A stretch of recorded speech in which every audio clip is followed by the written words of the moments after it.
All right, this is what it's like and what most people and customers do not see when a job goes bad in a small shop like mine. So you can't afford to have it sit here apart waiting for the right parts or weeks for the right parts.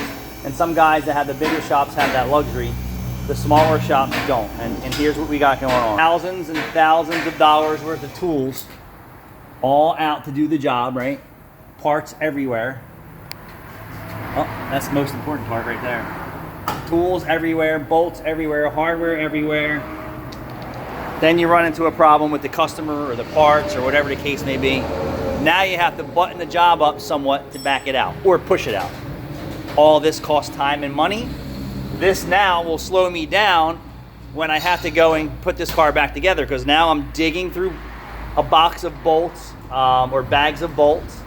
Right now, I'm in motion, right? So I know where I put these bolts, I know where I put these tools, I know where to put those sockets. And then you can just keep going right through the job, bang it out.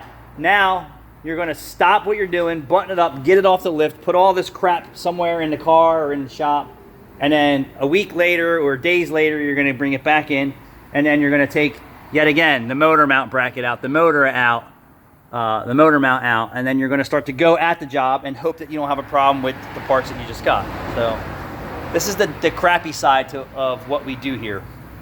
For me, for the customer who's sitting at home, or the other shop that I'm doing work for, they're moving along with their day, and hopefully they don't run into shit like this like we are.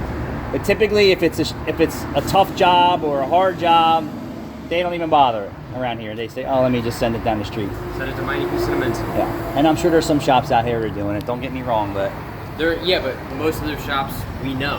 And have bigger shops. Yeah, exactly. Right. Like Fontana's right Fontana's down the street. big shop. Mongo's has a big shop. Yeah. Pep Boys has a big shop. So those guys can afford to have 3 bays tied up with wrong parts, problems. But it's still, the customer doesn't get to see, right? This only pays a certain amount of time. Now I have to. They're wondering is why Right. is my car taking so long? Right, put it back together enough to get it out, and then wait for it to come back in, and then get out all the tools again to do the job. So that 9-hour job really isn't a 9-hour paid job now. Mm-hmm. See you later.